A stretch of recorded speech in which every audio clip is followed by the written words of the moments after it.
There is nothing. Only warm primordial blackness. Your conscious ferments in it. No larger than a single grain of malt. You don't have to do anything anymore. Ever. Never, ever. An inordinate amount of time passes.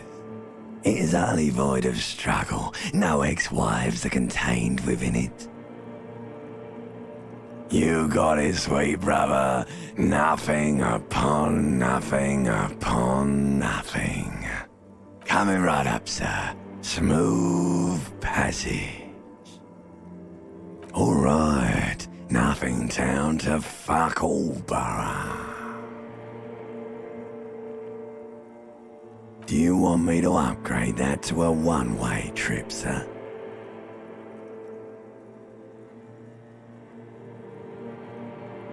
The song of death is sweet and endless. But what is this? Somewhere in the sore, bloated man meet around you. A sensation. Like a fly to the ointment, your conscience sticks to it.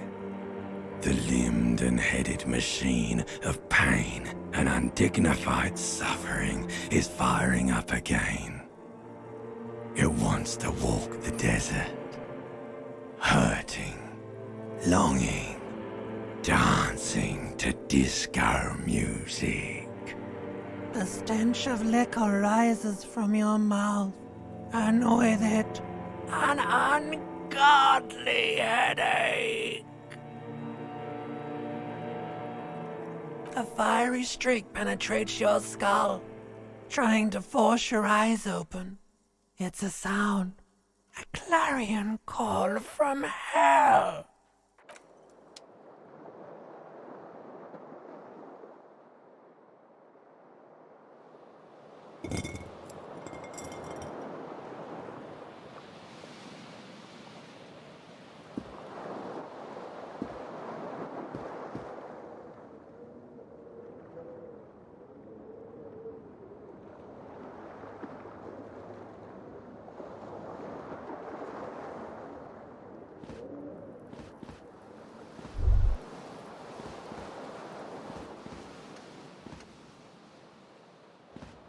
A mirror hangs above a bent and broken sink. In a fierce discharge of masculine energy, someone has ripped half the faucet off. Hot water sprays from the base and steam covers the mirror. You cannot see yourself, just the outline of a man. Suddenly, you realize you have no memory of the face that awaits you there, underneath the soft vapor. Really, all recollection of the person you are, the people in your life, and even the world you're in has drowned in a sea of blood alcohol. This was no mere night of drinking. It was a deluge of world-ending proportions. As you slowly reach your hand towards the surface of the mirror. Abort. You clearly have not thought this through. You won't like what you see there, and you will never unbecome it. Behold. You have no idea who this thing is, do you?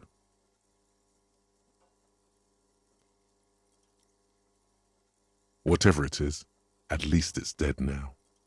There's clearly rigor mortis on your face. Or wait, is that an expression? Are you trying to make an expression with that face? Please stop. It's horrible. You're scaring yourself. You can't, can you? It's like it's not even voluntary anymore. You have worn that grin into your face, and now it won't come off. What does it even mean?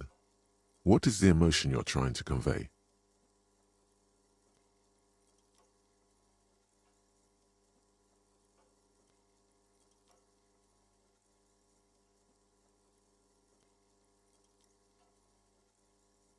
There might have been, 10 years ago. It's little more than a cadaverous spasm now.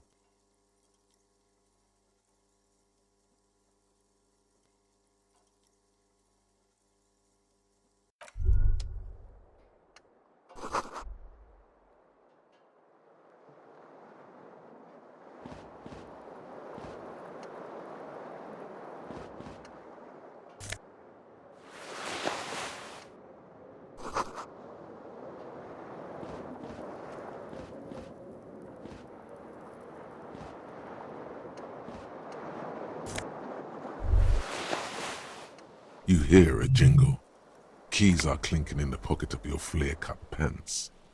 It says, whirling in rags, on the aluminium keyring. There is a single key on the ring. The number 1 is etched on it. It should open the door.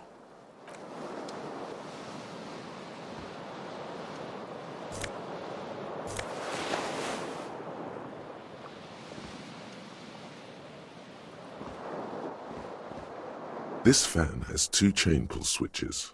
One ends in a tiny fan, the other in a light bulb. A truly horrific necktie has somehow attached itself to one of the blades. The blades come squeaking to a halt. It should be easier to reach the tie now. You swoop up and catch the tie. Snap! It's released from the blade. What you have in your hand is a truly hideous necktie, with 4 or 5 different patterns. The knot reminds you of a noose.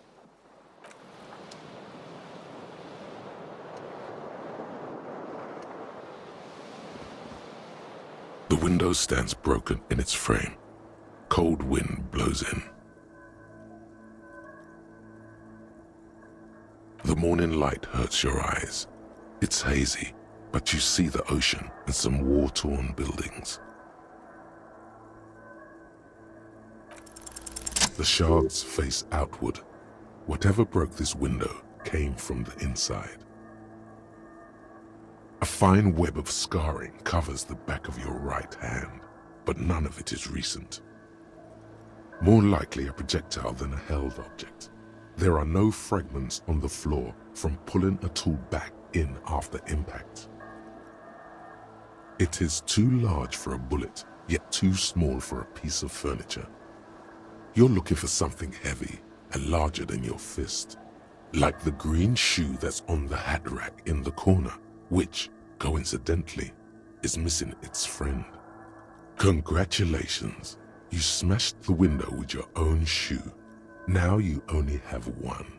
If you're lucky, you can still find the other on the balcony outside. The door to it should be outside your room.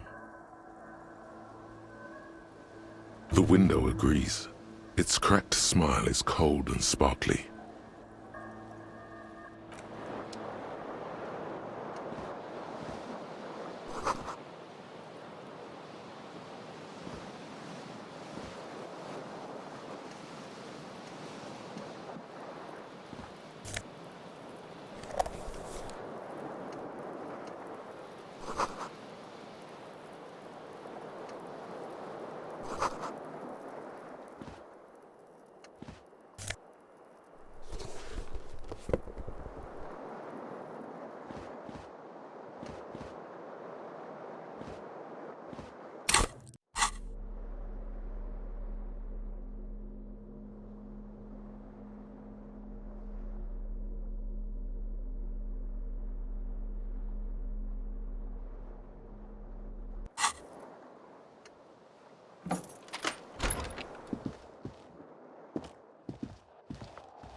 There they both are, 2 identical shoes, both copiously green and indiscriminately snakeskin, reunited on your feet. Good, they're balanced, comfy. Feels like the only good thing about you right now, truth be told.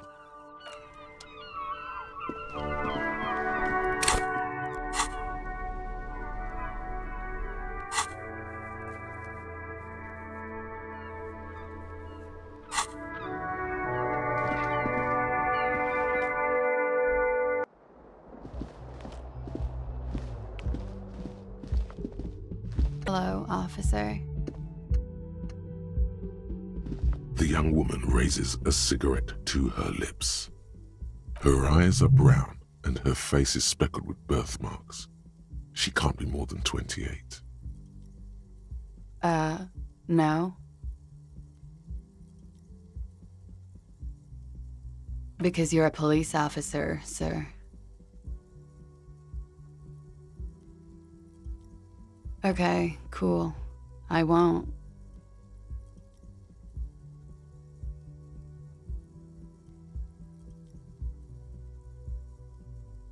First, I have to ask, are you okay, sir? You look like you're about to throw up. Can I bring you something? She's right. Something wants to come out through your mouth. But you can keep it down because your body does not control you. Sir, you've been here for 3 days. On official police business, as you put it. Couldn't say. In truth, so far, mostly drinking.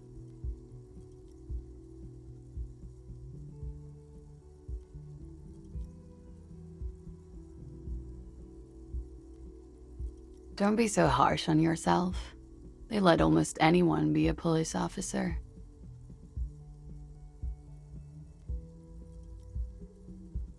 I can see that. Could it be because of the drinking? She hasn't had time to put her makeup on. This is her morning cigarette.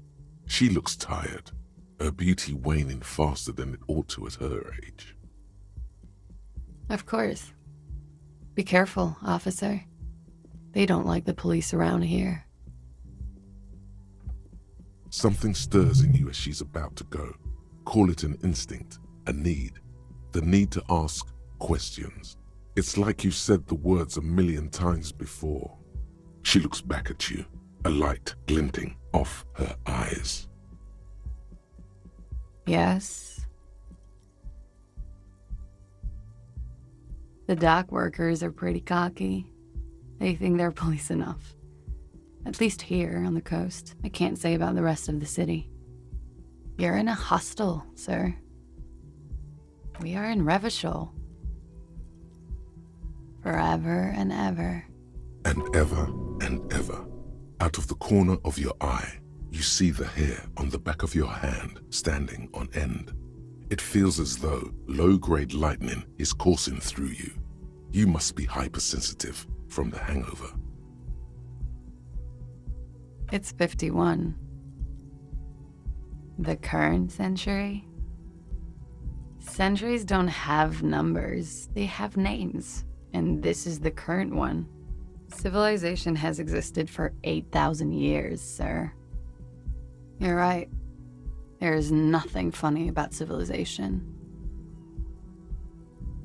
There was the usual ruckus, loud disco music. I couldn't say. It's impossible to hear people speaking from over here. Oh, yes. Various artists. Ostentatious orchestration prime among them. Oh, were huge where I come from. I was very young then, of course, like 7. Life gets hard, but we go on. I don't know about that. At around 2 o'clock, the disco stopped, and there was a change of pace. A slow, sad song started playing, like organ music on repeat. That went on for quite a while. Some of the time, you were yelling along to it. Yes, there was a church in there, a really small church, like the smallest, saddest church in the whole world. It was about that. And also, that it doesn't matter anymore and that we're alone now. It was difficult to tell. The song itself is very quiet and soft, but you sounded like a winded boar, sir. It was hard to understand what you were singing on top of it. Yes, it was very cool. Then you started screaming and trashed the place. No, it didn't sound like there was a fight. It sounded like someone was trashing their room. A window was smashed. The tape player, probably. The song stopped. And furniture, too. A real destructathon. There was screaming. Then I think you passed out. There was. I think you screamed that you didn't want to be this type of animal anymore. I may have misheard, but it was sort of memorable. Sounds like you were in some real fundamental pain there, muscle man. I went out afterwards. Everything was quiet by then, around 4 or 5. And that was it. Glad to have been of assistance.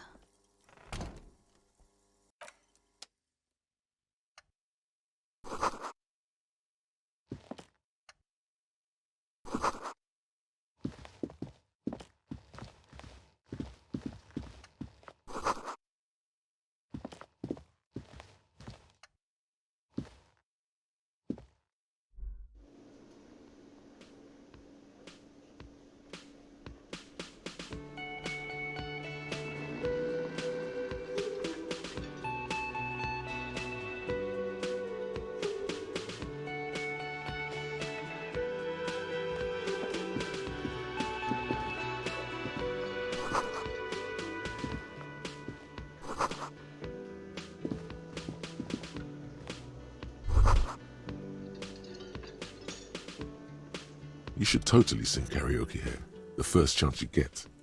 Your emotions need to be expressed. People need to know your vast, oceanic soul. Of course, at this point, precise measurements of your soul can only be performed from the outside. It needs to be heard, through a PA system, by other people, whether they like it or not. Ram it up their ears, says your adrenaline gland. Violently express yourself. You should sing the sad small church song from that tape you found. Thought it was obvious. No, don't sing the happy song. It's stupid. Sing the sad song. It's profound. You would need another copy of the tape first, though. The one upstairs is destroyed.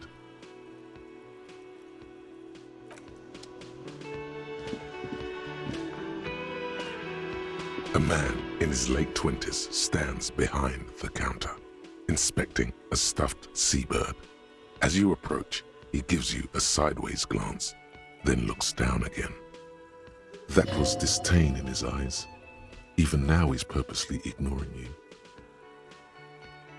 Oh no, you're a hero. A real hero cop. Yes, you are. A real decorated hero. What did you not do? First you took the body down, then you solved the murder, then you didn't trash my hostel room. Maybe you even negotiated the strike. Oh, it's not? You're right, it's not.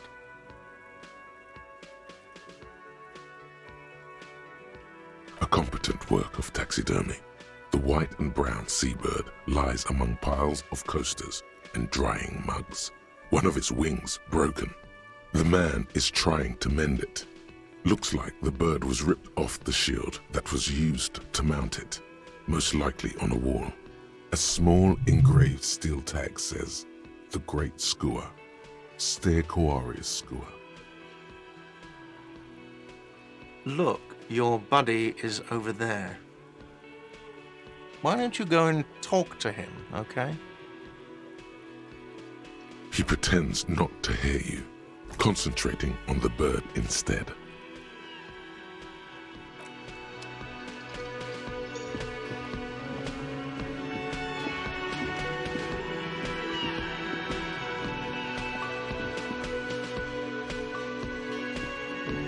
A bespectacled man in an orange bomber jacket is tapping his foot on the floor. Looks like he's waiting for someone. As you approach, he narrows his eyes and extends his hand in greeting. On the sleeve of his bomber jacket, as well as on its back, are the same enigmatic white rectangles as on your blazer. Hello, I'm Kim. You realize he's waiting for your name.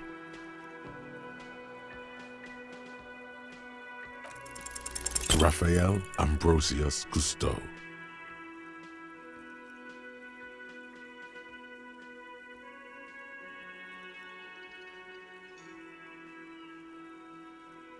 No, it's not. Raphael Ambrosius Cousteau is one classy name for one classy cop. Say it. Yes, well. It looks like we had a little scheduling error on Sunday. Saturday too, actually. Have you had time to talk to the manager here? If you don't mind, we should talk to him again. Ask him for a rundown of the area. Now that I'm here as well. I understand the scene is out back, right? It also wouldn't hurt to assure him the police are finally here. In full force, I mean. Have you mapped out the initial interviews? At the 57th, we like to prepare an initial list of persons of interest, and then just skim the surface. Prepare the field, get to know the players. You don't do that? Maybe it's not an inter-district practice. Okay, we'll have time for that after we take a look at the coroner's case. Have you removed the dead body from the tree? Mm-hmm.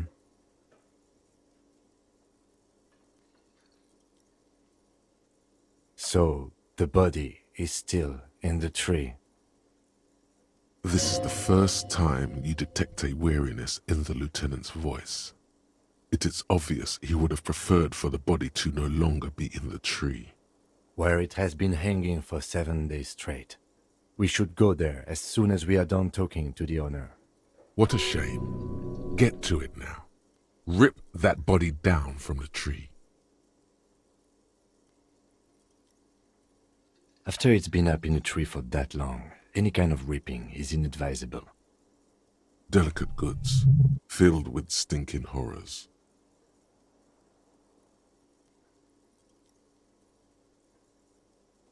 I can see you drank last night and the night before, and that you are still drunk now. But I have seen officers go through worse. Much worse. If you need something for your headache, there is a general store nearby. But as I said, the dead body should be our #1 concern. A painkiller would be good about now. This thing is pulsating with discomfort. The best cure for a headache is, of course, morphine. They won't have that, so cigarettes will have to do.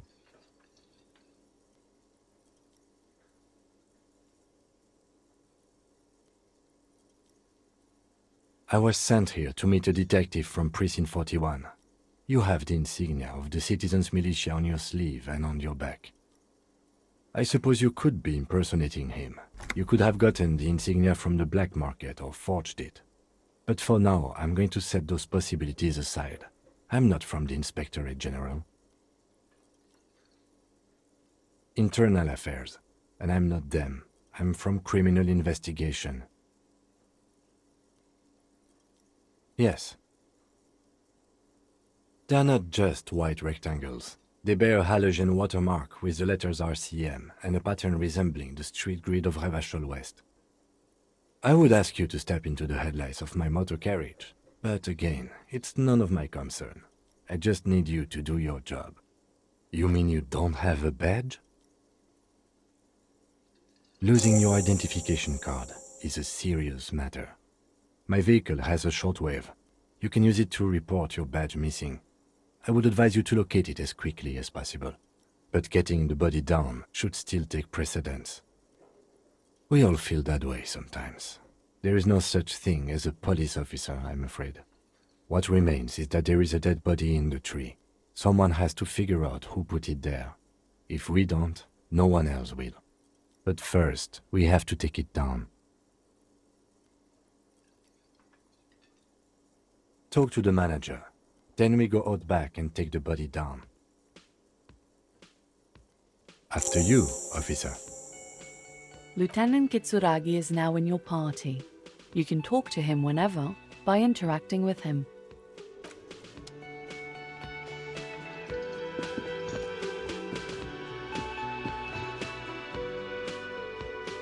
Hello, sweetie. Wait, who's Sweetie? Why, you are, officer. You're a handsome man, officer, with your mustache and your chiseled jaw and that silly dimple on your chin. You must forgive me. I'm getting so scatterbrained. I completely forgot to introduce myself. I'm Lena. My husband Morel and I are staying with our friend Gary just down the street, but I come here for tea when they're away. This Lena is wacky enough for the motley crew. Hire her on the spot. Yes, officer. You look rather dazed. Like a stunned fox. But surely things can't be that bad. You know where we are, right? That's right. And where is the Whirling in Rags cafeteria itself located? Yes, indeed. We are in the fine city of Revachol. How would I even begin to tell you? Revachol is the most beautiful city in the world. We're fortunate to be here, you and I. I haven't seen very many other cities personally, but everyone says so. Revachol is a rare jewel. This city used to rule the world, though it has seen better days. Speaking of history, you know what year it is, yes? That's right, dear. How splendid. Here, take this pen. Knowledge should always be rewarded. Her relief is palpable. She was getting pretty worried about you there, but now she relaxes her shoulders. Outside, the melting snow seeps into the cracks in the walls and the cobblestone streets, all the way down into the sewers. Above ground, the first May bells blossom. You can feel it, a great cold. Then the shiver passes. I can tell that this is taxing for you, so I'll just ask one more question. What regime are we living under? What mode of government?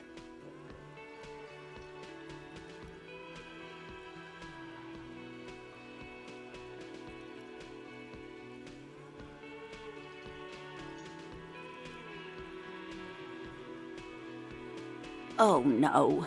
Nothing like that, dear. Revachol is a zone of control led by an alliance of foreign powers called the Coalition.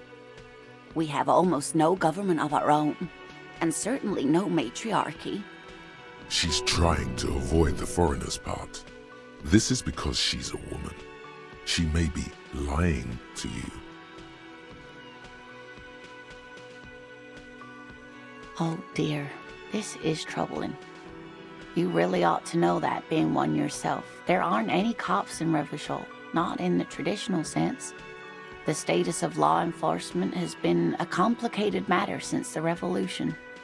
But we should stop for today, sweetie. You look like you need a break.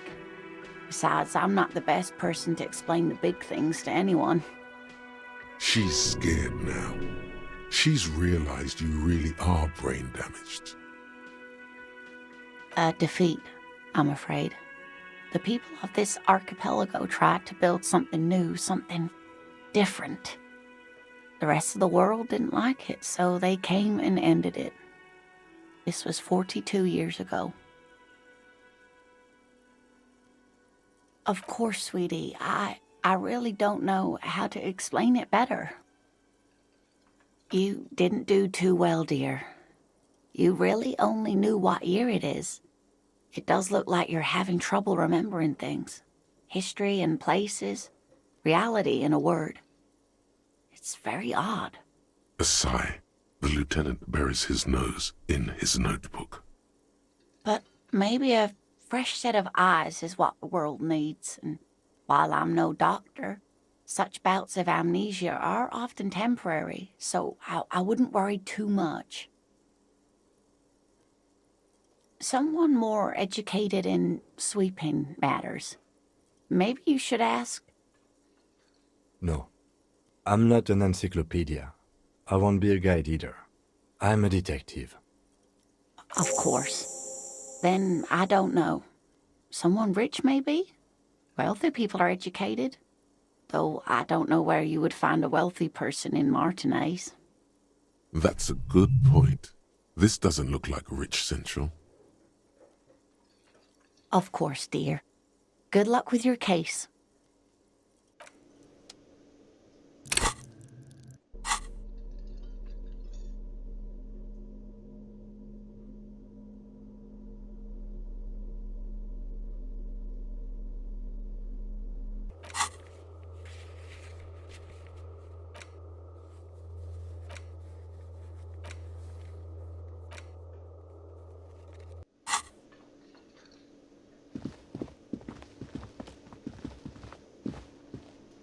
The man with the unimpressive beard notices you approaching.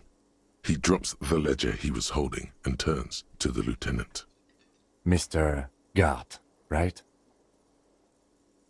Yes. I am Kim Kitsuragi from Precinct 57. This is an inter-district investigation, so joining me from Precinct 41? Right. Now, I know it took us a while to arrive at the scene. It also took you a while to call us and report the dead body. It was you who placed the call, yes? No, I only just got here. It was probably Sylvie who called you. She usually works the bar here. I'm only temporarily taking over her duties. Do you have her number? As a matter of fact, I do. This sounds like something you can use to call this Sylvie later.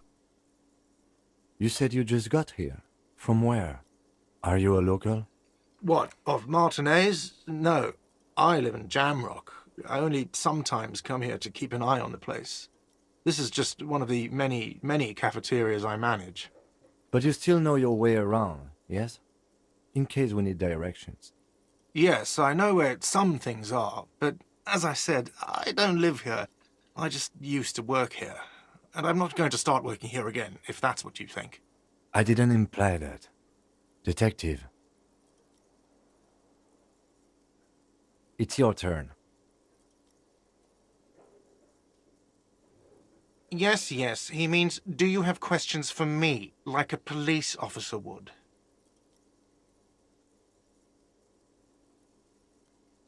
Behind this building, there's a courtyard. They hoisted him up on a tree there.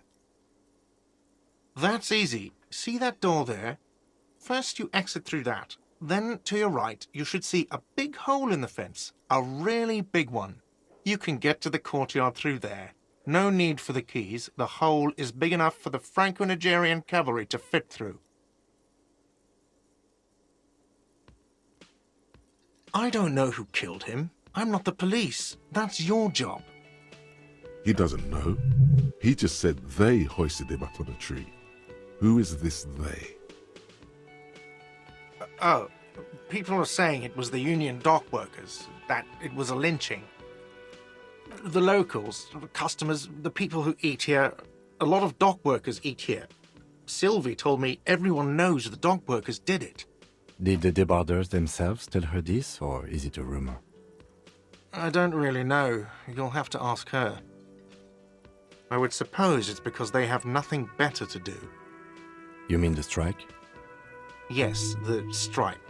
The man they hanged was a security guard for the harbour company, I hear. A mercenary. The unionistas probably thought they'd send a message. What are you, crazy? Of course I didn't kill him! Suddenly you tense up. Blood is being pushed to your muscles. You should hound him on this. Hound him hard, the prey drive says. No, I didn't. I didn't. I don't appreciate this. What is this? Do I have to answer him? Is this mandatory? The lieutenant stands motionless, his expression unreadable. What are you, an idiot? I told you I haven't killed anyone. He ignores you. More. Press on. Push through. Fuck you, man. That's enough. That's a real pity. The lieutenant turns the page in the little notebook he's been scribbling in. She went away because none of your business. Extra fine.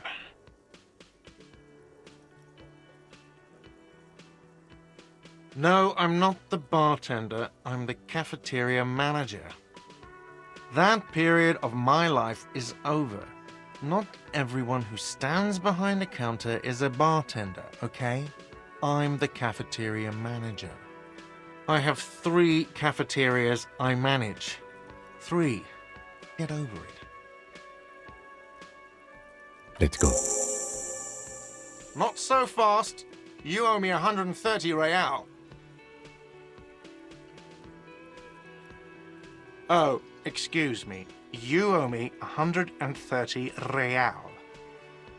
The IIR, or Inter-Isolary Real, is the global reserve currency. Whatever part of the world you're in right now, it's safe to assume he means you owe him some money. Wow, you're a genius. Yes, that's right, money. You owe this establishment 130 real. You can't arrest me. I haven't done anything.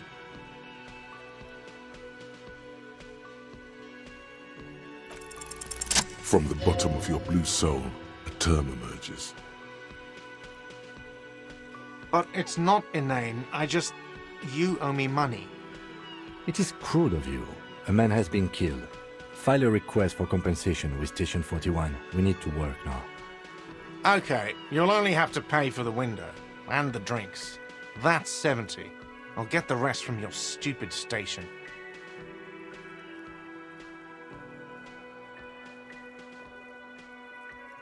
Fine, I'll take it off the bill.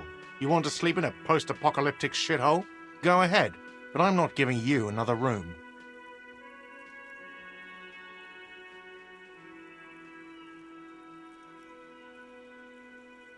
Don't thank me. You still owe me 30 for the drinks. If you don't have it by tonight, I'm not letting you back up there. That's enough now, sir. Good day. By the way, where is home? The address is coming up blank, and this place sure isn't it. But you've been at this hostel cafeteria for only 3 nights. Where were you before? You had to be somewhere. In time or space? That doesn't sound like somewhere you can stay if you run out of money.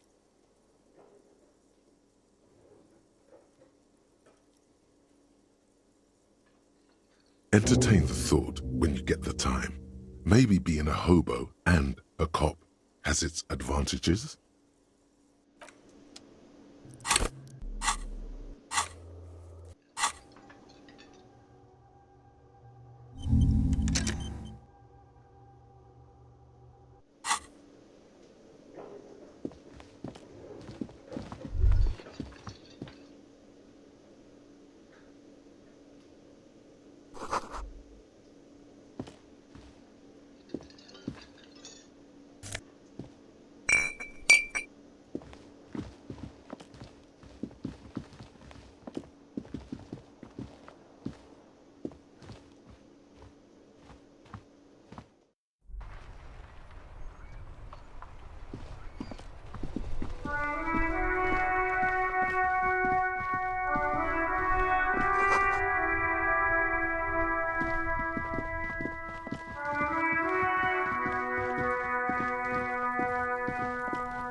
There are several footprints in the mud, left by work boots. Anywhere from 6 to 12 pairs have walked here. Heavy workers' boots with reinforced toes and hobnails all over the yard.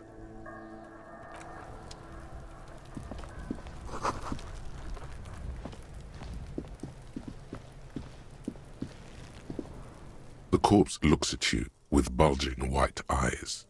The face around them does not look human. It's swollen and ready to burst. His lips are fish-like and his tongue like a ball gag in his mouth. You seem to be holding your breath. A cargo belt twists his neck at an unnatural angle. The body below appears stiff. It's letting out an ungodly rot. Active decay. It's okay to throw up, officer. No one is judging. He's about to blow! Cop's gonna blow, Kuno!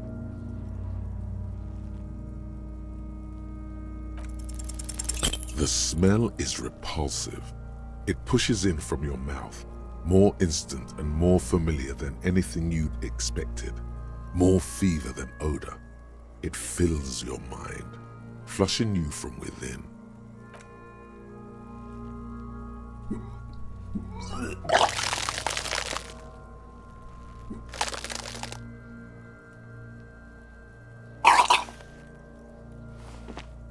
Too late.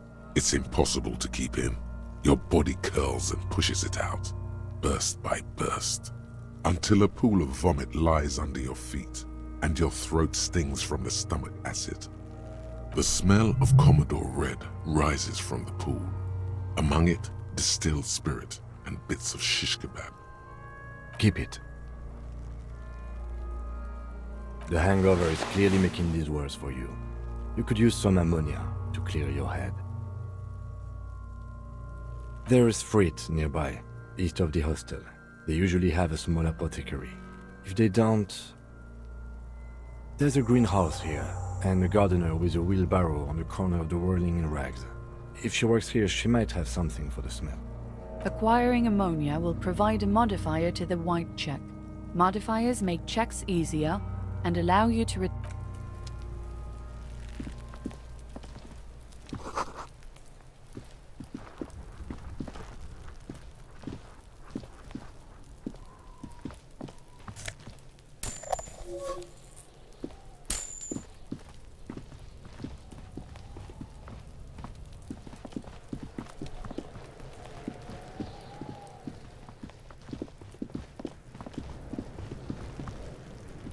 This trash container is locked. The sliding lid has a padlock that says, whirling in rags. The body is downwind from here. Maybe you prefer the smell of garbage to the smell of death. We could try using a pry bar. There's one in my motor carriage, or... Did someone say pry bar?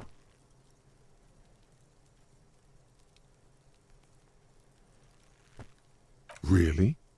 Your muscles are down with either one.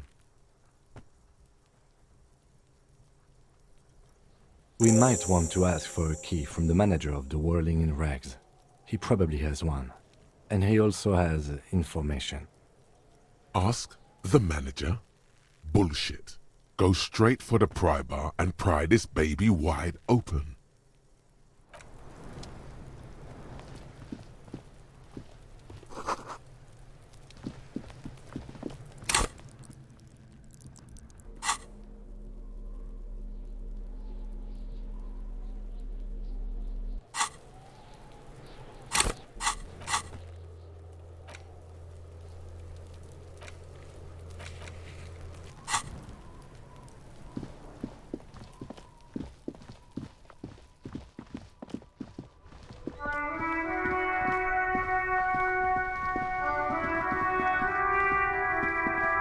The RCM in Martinez.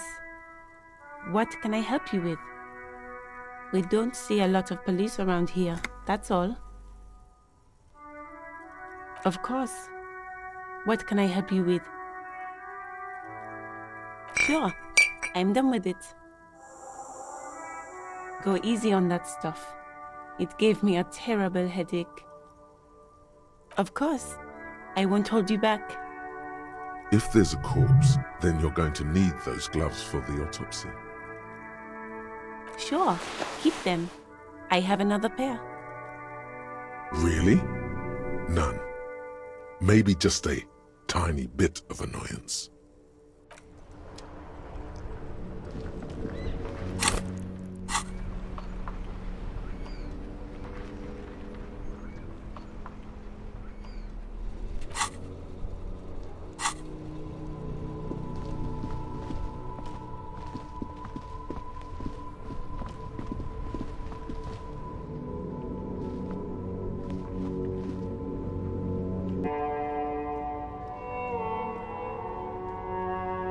Before you stands a motor carriage.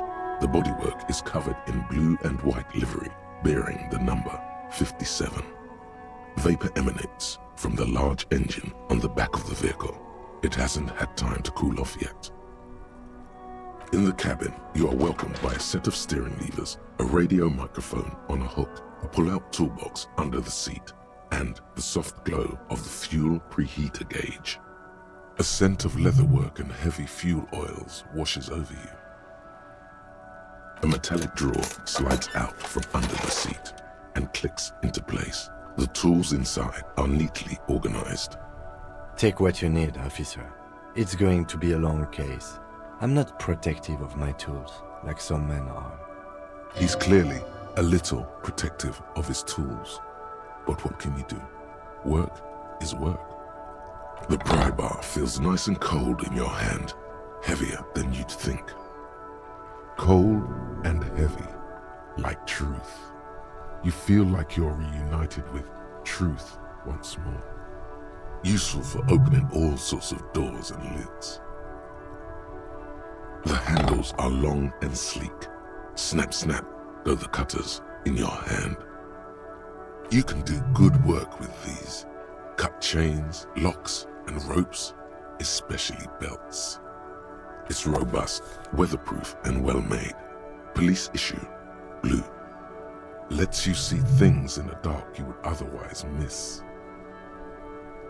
The pull-out toolbox slides back into its nest. Preheater gauge casts a warm glow on the steering levers and the radio on its hook.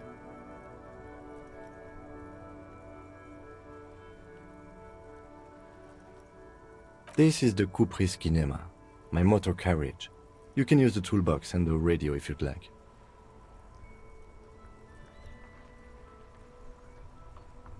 The Kupris motorcar does provide most of our patrol vehicles, yes. But this is different. This is a sports model. You're right. I didn't take you for a motorcar enthusiast. Do you also like tip-top, detective? An interstellary racing series. You should definitely give it a go if you like motor carriages. It has fantastic competition.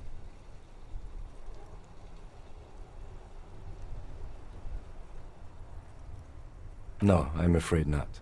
We have a murder case on our hands, remember?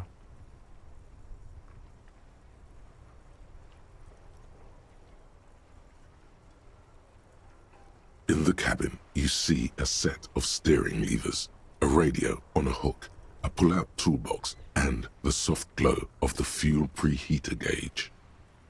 The white suede feels luxurious under the touch, and the metal clutch handle so very familiar in your palm.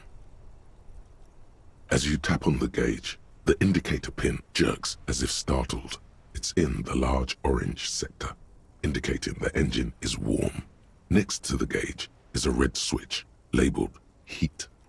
There's no use pressing the heat button. It won't start without the ignition key.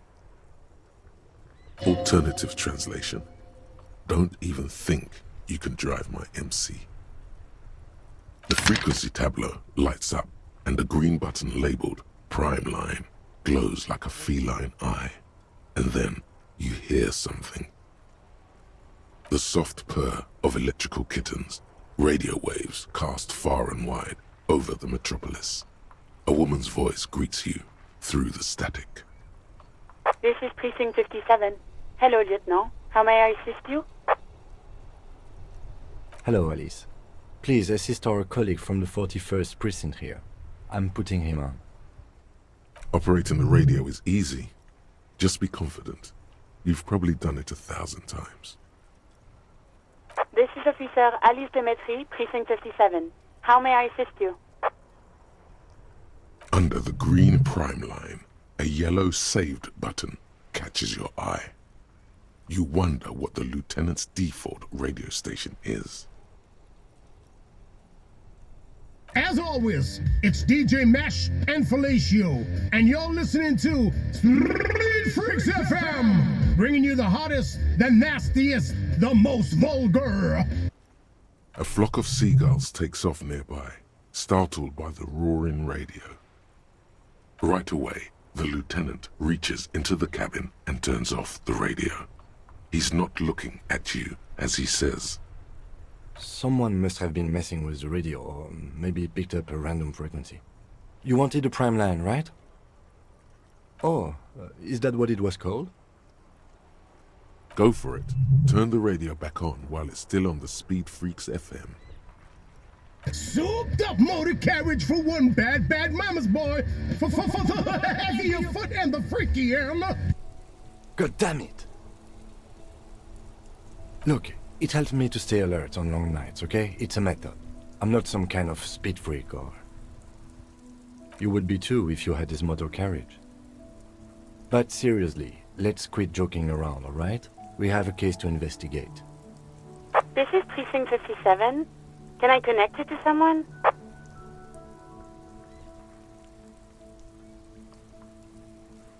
Just a second, officer.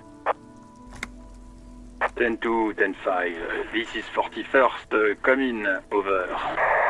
10-4. What's your status? Over. 10-18. 10-20. Over.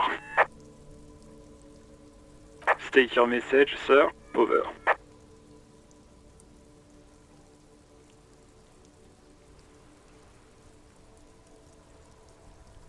Ten-4. Your badge should have most of your personal details. Look over that. Over. 10-9. Repeat message. Over. 10-4. Message received. This is a very serious situation. I need to 10-22 the captain. Over. 1022, the captain. This sounds bad. Bad and scary. Like being called to the headmaster's office in school. Is it him? What does he want? Says he lost his badge and needs to report it. He what? He lost his badge? Who lost his badge? Dick fucking Mullen. Who do you think? It's Officer Dick Mullen from the bestseller Dick Mullen and the Lost Identity. Dick Mullen is not your name. It's the name of a fictional detective who would not lose his badge. Defend yourself. Immediately. They're laughing at you. He says this has probably happened to other policemen before him and laughs sarcastically. Oh goddamn it! Is he fucking kidding? The whole station's gonna be dicked for this. Satellite Officer Vikmar is wondering if you might be joking and adds that this tarnishes the reputation of the entire station. Over. Mullen dicked us.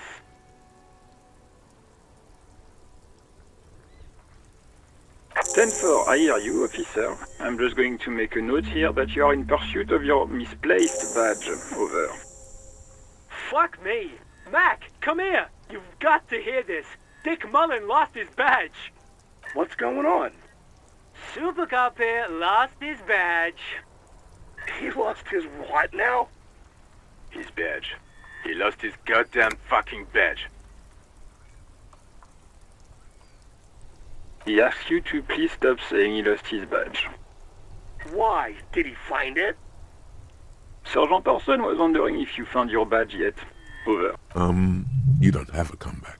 Sorry. He's not replying. Looks like he's still looking for it. 10-9, come again. I didn't get that. Over. New heights even for Captain Sober. Ask him. Ask him if he's lost his gun, too. Sergeant Orson wants to know if you lost your gun, too. Check your pockets. Check your... Holy fuck. You don't know where it is, do you? Okay, it's gone. Your gun is most definitely gone. 10-9, come in, officer. Did you get my question? We were wondering about your gun. Over. 10-1, you're breaking up. 10-9, repeat please. Over. 10-9, come in, officer. Over. Come in, officer. 10-9, repeat message please. Did you misplace your firearm? Over. He says he doesn't have it. Dear God, he lost his gun? Oh my, I can't. This isn't really a laughing matter. Mac can face a giant of Coco Nur by himself, but Disco here made him piss his pants. Oh, I can't. Fuck. He lost his... Ask him if he's still got his wiener. Oh, man. I'm not going to. Ask him. Sergeant Orson here is wondering if you are still in possession of your genitalia. Over. Now is a good time to say fuck and ass and so on. That'll make this all right.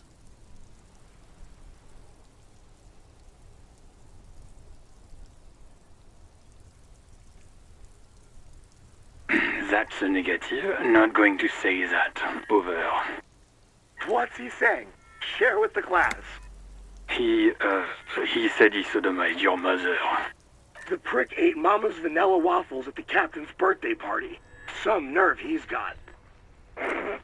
Sure her vanilla waffles were the only thing he ate? Shut up, Chester. This isn't funny. This is my mom we're talking about. Tell him to apologize right now. Sergeant Orson requests that you apologize for the claims you made about his mother. Over. Like, he says you shouldn't have antagonized the Firewalker in the first place. Who? Satellite Officer V. I'm afraid he might be referring to himself as Firewater, sir. Firewater? He's lost it. Fuck it. Tell him to find his goddamn badge and gun. That's the only thing that matters.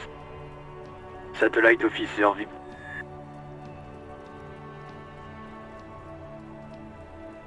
Ten for affirmative. Officer is in pursuit of his firearm. Oh, God, Officer, do you need further assistance? Over. Roger that. 10-10. Over and out. This is Precinct 57. How may I assist you? Of course. What is her number, officer? Yes, hold on. Her number is 005 1944 298. Received. Hold on, officer.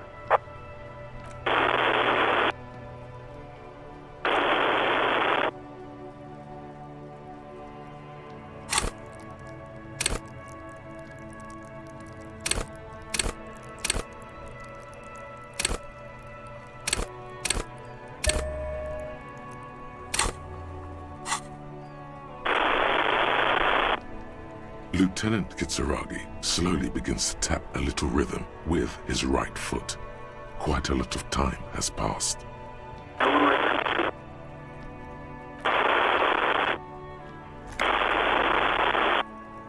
Officer, I have Sylvie Malaika on the line for you. Yes, hello? Oh, right. Hello, officer. What can I do for you? There is no resentment in her tone. She wants you to ask her out. No question about it.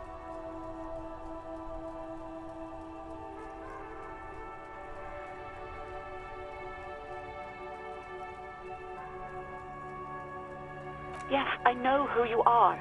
You're a police officer. The law. Oh, no, I haven't, sorry. Real policemen have uniforms too, by the way. Where's yours? Right. It's better to not ask too many questions, lest people start thinking you're a cop or something. Please, no. Not this again. Everyone saw your cool gun detective. You were trying to impress some people with it. Everyone was eating and... Sounds like it's going to be bad. Do you really want to know? You were waving it around in everyone's face, begging them to describe it. You said it calms you, and then you started making suicide jokes. It got pretty graphic. People tried to back away from you, or even slip out of the door.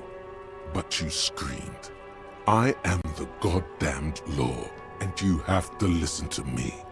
You are all suspects in a murder investigation." No, please, no more suicide threats. Thank God you don't have that stupid gun anymore.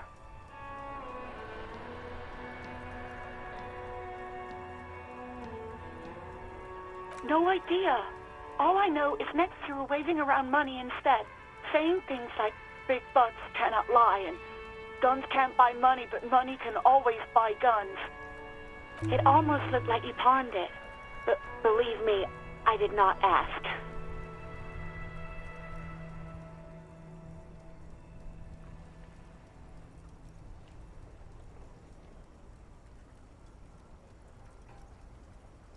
You mean, why did I leave the bar? Honestly, I'm not really comfortable discussing it with you, sir. I just say I left because I needed to get away from someone. You know who. Maybe, I don't know. I just know I have to take some time off right now. No, not me. No, sorry, I don't. Not a lot of people have phones around here. Copper thieves take the wires. People don't have the money to have the cables put in again. They use the Union's phone, or the one on the coast. It was someone else. We'll find them sooner or later, officer. It just might take a while. What? Of course it bothered me. But I thought the Union already knew about the court.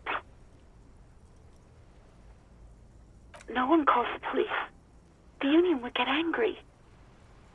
You know, what the Union says goes. People listen to them and they take care of their own, which is like everyone here. Okay. I didn't want to get in trouble with the others. Push her further. Show her the error of her ways. The other people who live around here. Local people, I didn't want trouble. You don't live here. You don't understand. Squealing is frowned upon here. Everything is dealt with, well, by the Union, internally. Please, I just didn't want any trouble. I didn't know I had to report it. I thought someone would take him down eventually. The fucking nerves on her. Trying to hide behind weakness. You're a god. An angry but just god.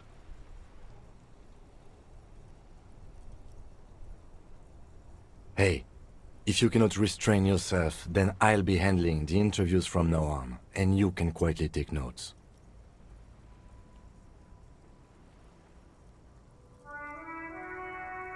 Fine. But know that I don't approve of such gratuitous volatility. Breathing on the other end suggests that Sylvie is still on the line. She... Okay.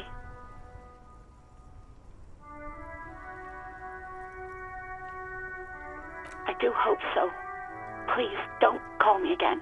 Bye. No, she doesn't have a problem with you. It must be someone else she's angry about. Some other guy. Like God. Trust me, you wouldn't want to be the guy here. You know how it is. Yak, yak, nag, nag. No, you're the guy. You're Lieutenant Love, matchmaker extraordinaire. Help the poor girl out, lest she turns into a spinster. What misogyny? I'm just telling things the way they are. Can't a man be honest in his own head anymore? You have to act, Lieutenant Love. You have to calm that hysteric down. Tell it you've got everything under control. Then go and have a little boys' talk with God himself. Think you can do that, Lieutenant Love?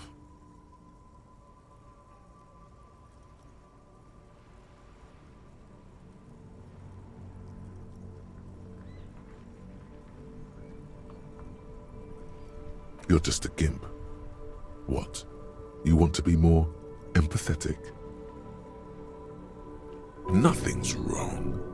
It's just sexuality. Call was terminated by the other party. Anything else, officer? 57's over and out. In the cabin, you see a set of steering levers, a radio on a hook, a pull-out.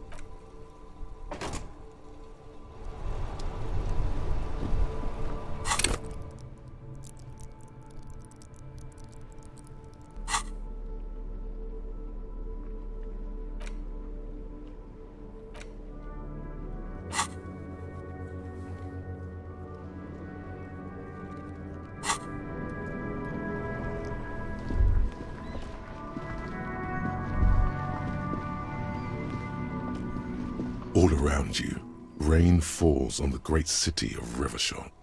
Rain drips from the eaves and floods the gutters, washing the filth away. The spring thaw must be here. The snow is melting. Looking up at the sky, cold water dripping from your hair. Grey sky like great battleships, clouds colliding with one another. Rain falls down on the world. Your shirt sticks to your chest. The shoulders of your disco blazer grow heavy. The cold finds its way in under your skin. You shiver, and the city shivers with you. You're not dressed for this weather. You should get an overcoat or a patrol cloak. Sheets of rain over the water, a flight of stairs leading into the ocean.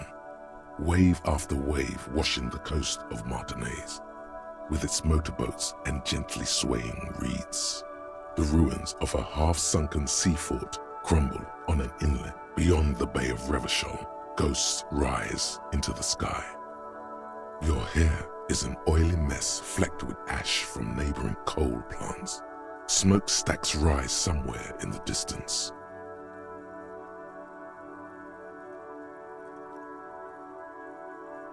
This rain will not let up anytime soon. You should get a raincoat. There's a freight to the east. They sell them there.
A striking woman leans against the cabin top of her sailing boat, smiling as you approach.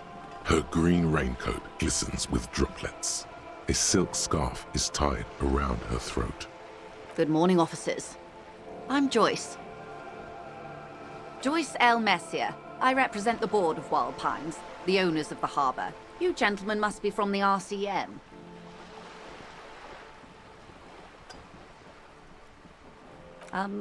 I meant you, the Revachol Citizens Militia, the police.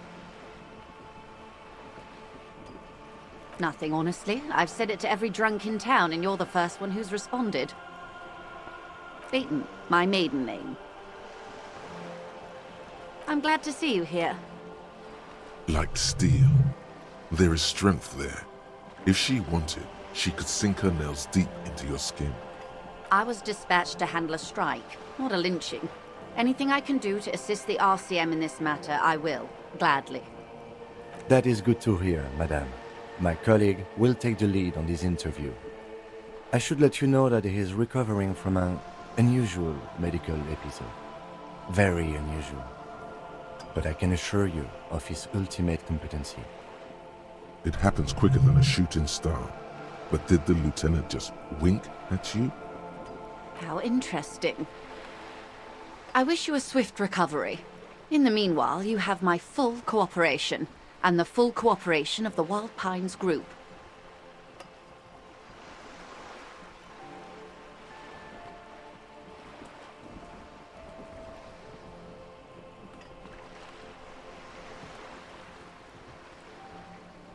Why, yes I am.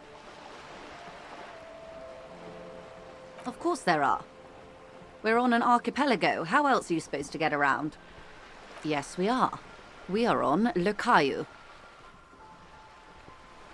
We are. And the city of Revachol is on the island of Le Caillou. I haven't seen anyone else drive a souped-up Capri Kenema motor carriage either. Actually, That motor carriage has been specially issued to serve as a patrol and pursuit vehicle. It's for crossing long distances in the greater Revachol industrial harbor. It's not a toy. Neither is this. A toy, I mean. It's a machine for crossing long distances in the Bay of Revachol, between the city and the islands. The boat? No. It is called Cor de Leyte 19 because that's the type of sloop it is. It's a pleasure craft, a 19 pacer. It also happens to be rated for Category 1 racing. Though these days I mainly use it for business. My sloop? I like it a lot. It's the eel's hips, baby. I'm enjoying this part of the interview. It has so little to do with the murder we're investigating. Officer, I assure you I'm a highly qualified pleasure craft operator. The crowns of her teeth are porcelain, white as the boat's hull as she smiles. Qualified pleasure craft operator. So charming. Where's the damn license? I just renewed its safety inspection last month, officers. It is completely seaworthy. In fact, it's taken part in not one, but 2 insulindic regattas. Even finished once. The other time, I would have finished the race were it not for an urgent work matter, much like the one I'm on now. Actually, you don't.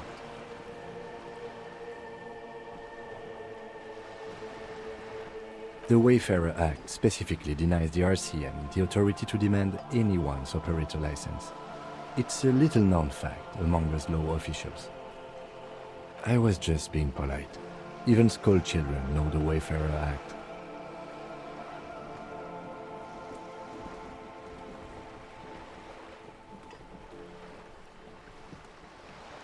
No need to resort to self-pity, detective. We can still ask for her passport. Of course. The woman is silent, smiling while the waves lap against the hull. In your hand, under the plastic, a light blue passport saying, Republic of Vespa. The coat of arms has a lion and an ostrich. Seigent.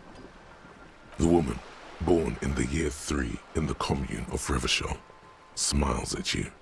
Face adorned with frown lines and crow's feet. The photo is recent.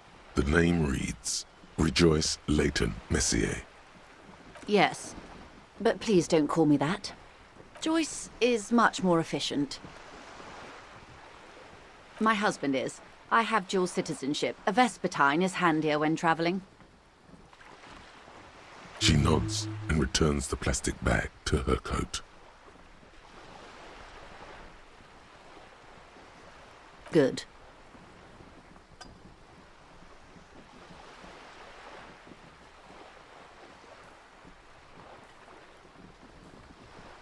This reality.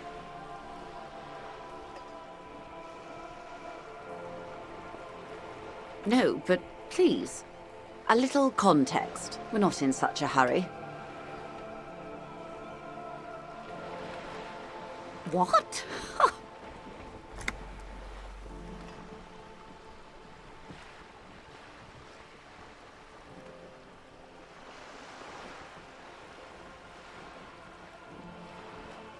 Such an acute encephalopathy just doesn't seem possible. Surely you're joking. Don't be phased, madame. He functions perfectly well. He only needs a lowdown on all of reality. We may be here a while then. Ask away, officer.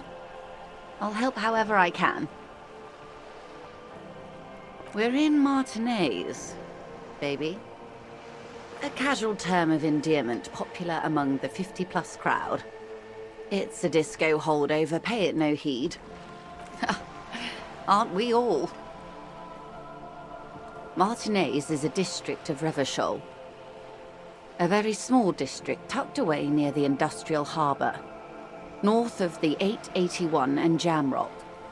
You would be excused for not knowing about it. Unimportant, they say. Forgotten, even. Shelled to smithereens during the Revolution. It has its charms, just not this time of year.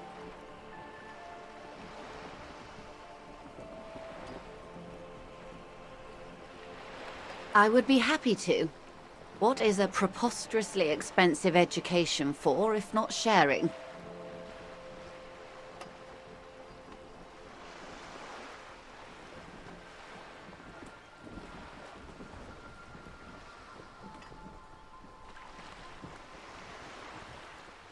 These are unimportant times, Detective. You and I were born after the dust had settled. 1,000th of a second too late. For the big time. The smile of a predator. No doubt what she's got in mind. All men are predators, dear. Nothing much to be done about that. It's all a matter of where you get to file your teeth. The revolution. It's quite easy. Every 100 years or so, our species gets together to decide what's next, who gets shot in the head, and who gets the mineral rights. It's a real kerfuffle. The turn of the century revolution? Don't answer it.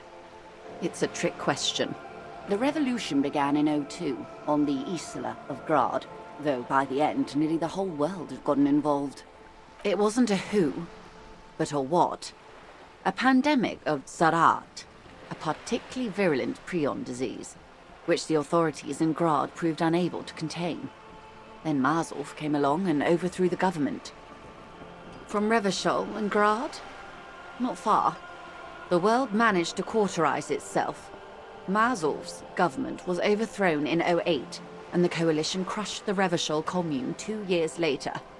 It was the end. Why? You and I, officer. Our lives in the zone of control. A city-state divided into free market zones under the everlasting interregnum of the Coalition of Nations. And you, of course, the citizens' militia. The zone of control is the third incarnation of Revachol, after the failure of the suzerain and the commune, modernity. They developed the marvels of the inter-eastlery communication, telematic milieus, radiation, colored plastics. Meanwhile, in Revachol West, the aftermath continues for the 5th decade. 43 years. Hard to fathom, I know. The 20s saw a decade of urban war, west of the river leveled, offshore platforms in flames. Still, it's regarded as an improvement on what came before. '08 to '19 was simply hell. The 30s? Things settled down in the 30s. Revachol East transformed itself into the world's largest tax haven, with the international community's blessing. For the first time in a long time, it seemed like things were going somewhere. No, it was a market mirage fueled by cocaine and quantitative easing. The 40s dispelled it like a cold splash, an Isla-wide hangover, you might say. And here we are. Welcome to reality, baby.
The liberals got the mineral rights. And by mineral rights, I mean everything. They didn't win so much as survive. We were the last ones standing when the war ended. Everyone else got shot in the head, remember? To foreign intervention. The coalition. Those people really took the mineral rights. The Liberals took everything that wasn't nailed to the ground. The Coalition took the ground. The ocean, the laws, and the people. The Coalition of Nations, Grad, Mesk, Vesper, Messina, Oranje, and Sur-la-Clay, the armed center of the world. They landed here and ended the revolution. It was the moralist thing to do. The moralists believe in keeping everything exactly the way it is. They believe in mineral rights, and not shooting people in the head. At least not in the same manner and volume as the others do. They are the long-standing provisional rulers of Revachol now, the coalition government. The rulers of Revachol, and also the world. These guys are strong. This is their zone of control. They embolden the RCM with crumbs of the same law they took. Technically speaking, you are a moralist. Of course. Not easy to be moderate about head shooting in your line of work. Rooty tooty, pointy shooty. That's the way of history.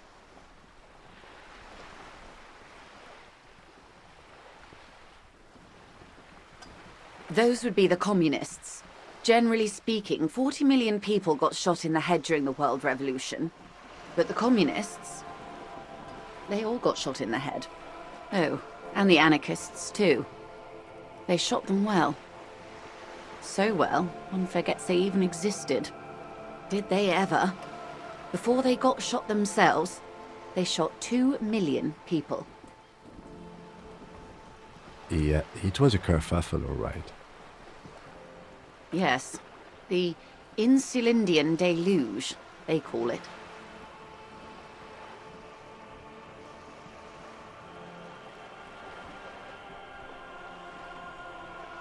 Yes, an acute thiamine deficiency can be exacerbated by alcoholism. Exacerbated means made worse. Oh, lots of people. Even the king got shot in the head, or thrown beneath a horse, or drowned. Accounts differ. It was unceremonious. Just as well, he wasn't actually the king. Just the king's nephew. The real king abdicated and lived out a long and productive life as a venture capitalist in Grad. I prefer the term risk-averse. King Guillaume was nobody's fool. He could smell a PR disaster brewing, so he got out alive, and his nephew Fricelle got shot in his place. Him and tens of thousands of his wonderfully fascist kingsmen. It was a wild time. Good question. What would you have done differently?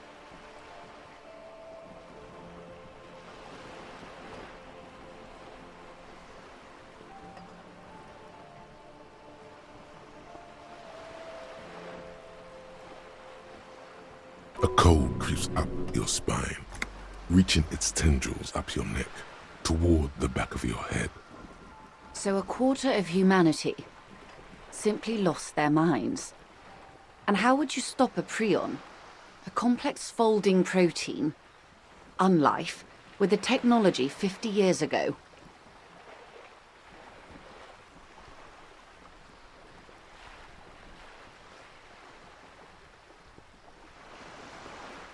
The wind stops, and for a moment, there's silence.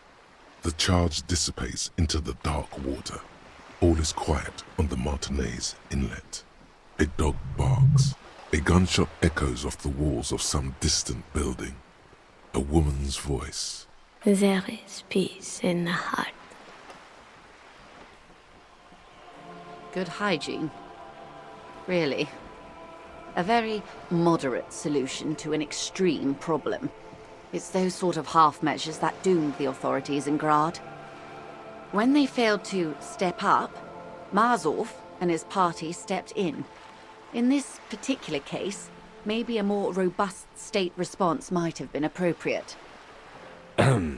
Opinions expressed here do not reflect the official position of the RCM. And what is your official position, Lieutenant? My position, ma'am? My parents got ripped to shreds in the revolution. I would have gone the same way. I was saved by being 2 years old. That's my position. The abattoir. Understandable. They are what they are. Who knows? An afterbloom may yet come. Anyway, enough sentimentality. Is there anything else you want to know?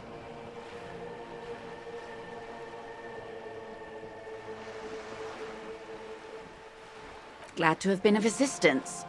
The little that I know. Anything else? Of course, Detective. Take care.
There he still is, looking right through you with his white eyes. The body below is entirely dedicated to that corpse smell.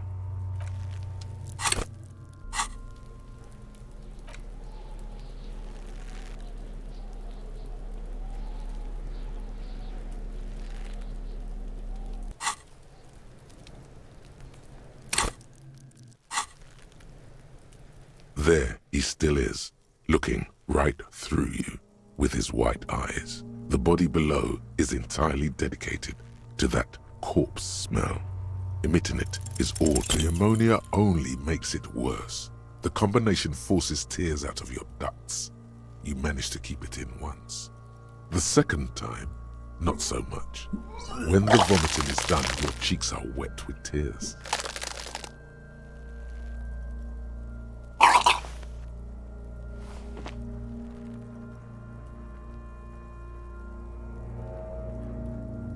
Nor does the wind right now. I've seen strong men turn themselves inside out for hours. You are facing tough odds here. Alcohol withdrawal makes it considerably harder. What is happening to you? Are you going to cry now, son? You heard the coach. This is weakness. It cannot go on much longer, or you will lose.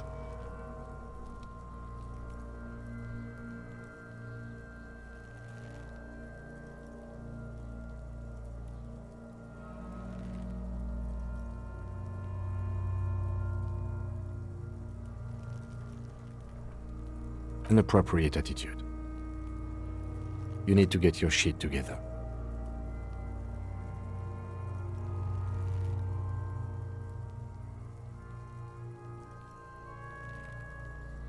We should go talk to the locals. Find something else to do while the wind changes. It's pretty bad right now. You've gained a thought. When this dialogue is over, go to your thought cabin. Give it half an hour. Get yourself together. Then come back and have another go.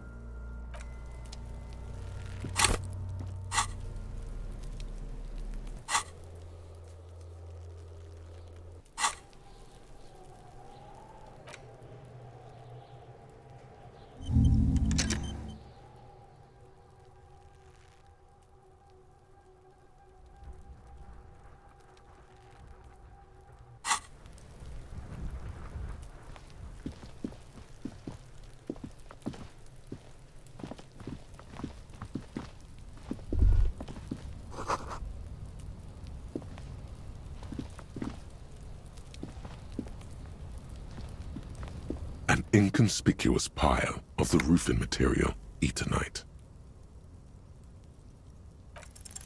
Because there's a secret door hidden behind the panels of Eternite.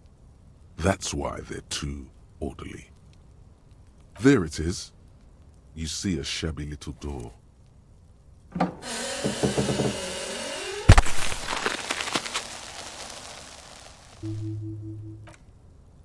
What is this then? A tool shed? Let's investigate.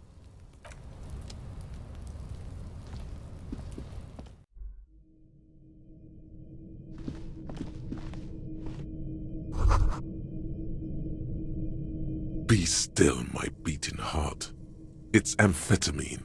Sweet amphetamine. The lieutenant isn't studying the powder in the mirror. He's studying you.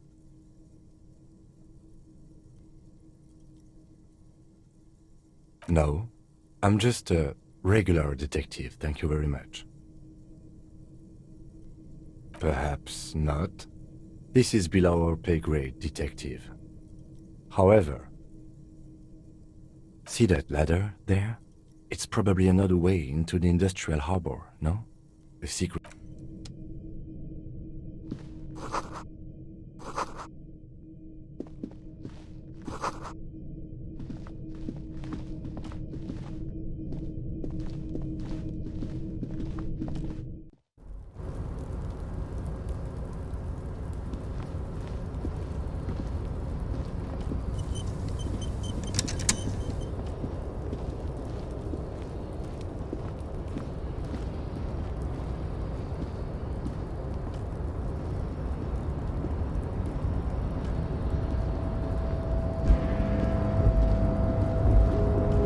Looks like someone left his tarpaulin cloak hanging on the railing here.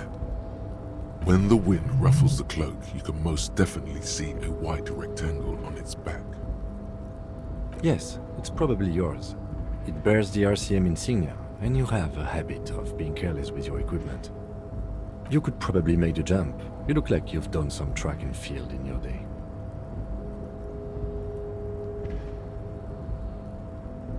The wind is aggressive up here. The lieutenant looks at the enormous crane towering in the distance over the container yard. That machine is a Kvalsund 1020 HK. Yes, that's one way of putting it. It's certainly an impressive achievement of engineering. But I digress. We were focusing on your cloak here.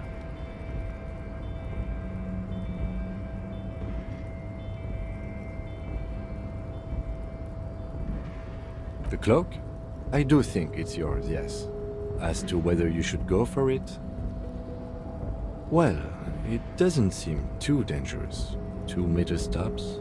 Whenever you're ready to do it, I'll be right behind you.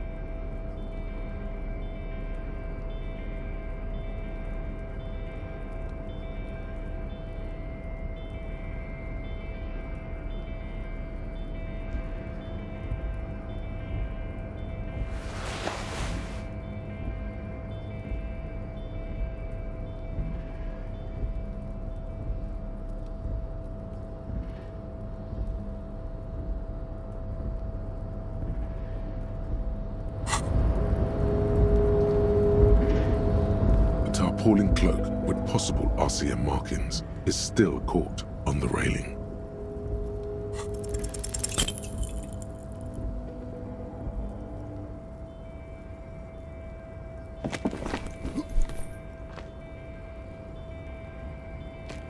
Nope, no, that's still too high.